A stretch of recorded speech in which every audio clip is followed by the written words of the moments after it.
Wong seharusnya nggak takut. Takut ini kan mempengaruhi jiwa kita.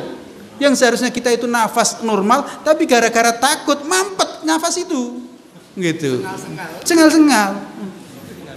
Oleh karena itu dokter semuanya sepakat di antara imunitas manusia itu ya ketenangan jiwa, kebahagiaan. Maka ibu-ibu bahagialah, senang. Ya, senang. Insya Allah imunitas kita kuat.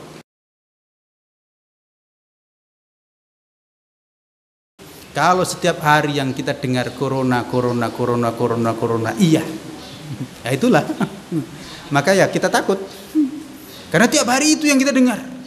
Sehingga seakan-akan sekarang itu nggak ada penyakit lain kecuali itu dia. Padahal marilah ibu-ibu jujur, apa benar? Sekarang itu nggak ada penyakit lain selain corona? Enggak kan? Malaria masih ada. Malaria masih ada, DBD masih ada. Ya kan? Asma masih ada. Dan jujur saja sebenarnya, kalau ada yang mau melakukan penelitian, mana yang lebih banyak yang terpapar malaria atau yang corona? Silakan untuk jujur. Ya. Yang terpapar DBD atau yang corona? DBD. Silakan. Iya. Terus juga yang meninggal. Silakan jujur, tiap malam ada yang meninggal. Mana yang lebih banyak? Yang meninggal karena corona atau yang meninggal karena asma? Atau karena rokok? Nah. Rokok masih tertinggi loh. Ini dokter yang mengatakan. Cuman karena kita nggak denger itu lagi, yang kita denger ini gitu loh. Oleh karena itu mari kita berimbang aja. Jangan tiap hari yang didengar ini, termasuk yang diberitakan ini, ketemu satu langsung muncul. Ya. La haula wala quwata illa billah. Tapi ketemu yang situ meninggal yang lain enggak usah diurus. Ya kan? Lah ini maksud saya itu, ayo kita ini. Saya tidak mengatakan corona enggak ada. Ingat. Saya tidak mengatakan itu. Tapi mari kita itu waras. Jangan hanya ini aja yang dianggap ada, karena faktanya bukan hanya ini yang ada gitu. Masa satu ada aja heboh gitu. Padahal 10 yang tertumbur di sana nggak heboh. Sampai sekarang yang meninggal karena kecelakaan itu lebih banyak. Yang karena motor itu lebih banyak. Begitu. Saya tidak mengatakan corona nggak ada, tapi ayo kita itu berpikir yang normal. Dan oleh karena itu ibu-ibu jangan terlalu takut. Nah ini dia. Inilah karena itu yang terus kita baca ya takut. Bahkan yang nggak ada kita jadi takut. Coba kalau tiap hari kita nonton film Dracula, gimana? Takut kita, ke kamar mandi aja nggak berani. Padahal nggak ada di situ. Ngelihat ada baju putih, oh ada dia. Nah, itu. Jadi bukan Dracula, kita anggap Dracula. Dan itu nyata itu. Saya dalam kehidupan saya nyata mempraktekkan itu. Pernah nonton gara-gara nonton film Dracula sampai kira-kira berbulan-bulan nggak berani ke masjid. Itu. Iya. Itu. Dan kemudian ada kelebat dikit, wah ini genderuwo dia. Begitu. Saya nggak mengatakan genderuwo nggak ada. Tapi kalau berlebihan bayangan sendiri dibilang genderuwo gitu loh. Ini, saya nggak mengatakan genderuwo nggak ada. Ada. Tapi kalau berlebihan, itulah bayangan sendiri dibilang genderuwo. Kalau setiap hari kita mengatakan corona, iya, akhirnya yang nggak mati corona dibilang corona. Ini celaka kita. Ibu-ibu sesak dikit aja corona ini, udah langsung mampet malahan. Nah iya, wong takut. Wong seharusnya nggak takut. Takut ini kan mempengaruhi jiwa kita.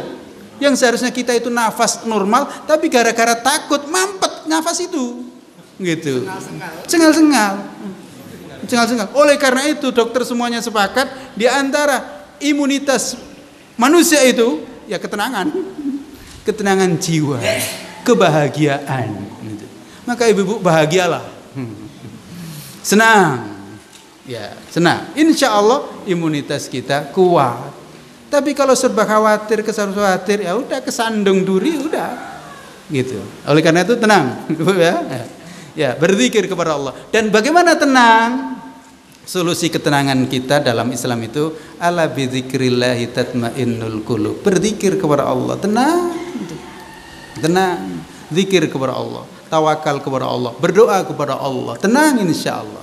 Tenang gitu. Dan yakinlah bahwa kematian itu persoalan ajal. Ya kan gitu. Sudah sering tabligh musibah begitu. Bukan karena faktor penyakit, tapi utamanya faktor ajal. Lalu kalau ajal itu sudah tiba, mau sakit nggak sakit yang meninggal. Gitu. Gitu. Tapi kalau belum ajal ya belum. Gitu. Dan silakan untuk dilihat. Iya memang katanya meninggal. Siapa? Istri B. Tapi yang sembuh kan banyak. Rektor IAIN sembuh, Dokter Zaini sembuh, ini sembuh kan banyak. Dan itu biasa. Bukan hanya corona, yang sembuh dari malaria banyak, betul? Yang meninggal juga ada, gitu. Ya begitulah. Yang anak-anak meninggal ada, betul? Ada. Yang orang tua meninggal ada. Ya begitulah. Jadi kita tinggal waspada secara normal dan banyak berzikir kepada Allah Subhanahu wa taala. Jangan nantang juga jangan, gitu. Jangan nantang, gitu. Tapi kita waspada dan berzikir kepada Allah, gitu. Masih takut, Ibu? Masih takut? Hah? Alhamdulillah. Doanya itu tadi, doanya gampang. Setiap kali kita setelah azan berdoalah Allahumma inna nas'alukal afwa wal afiyata fid dunya wal akhirah. Ini doa mustajab. Setelah azan sebelum qomat. Karena Nabi menyebutkan setelah azan lalu menunggu qomat itu doa mustajab. Sahabat tanya, "Ya Allah, apa yang aku harus ucapkan?" Allahumma inna nas'alukal afwa wal afiyata fid dunya wal akhirah. Ya Allah, kami mohon ampun, mohon kesehatan, keselamatan dunia dan akhirat. Dunia dan akhirat. Dan yang penting sebenarnya akhirat.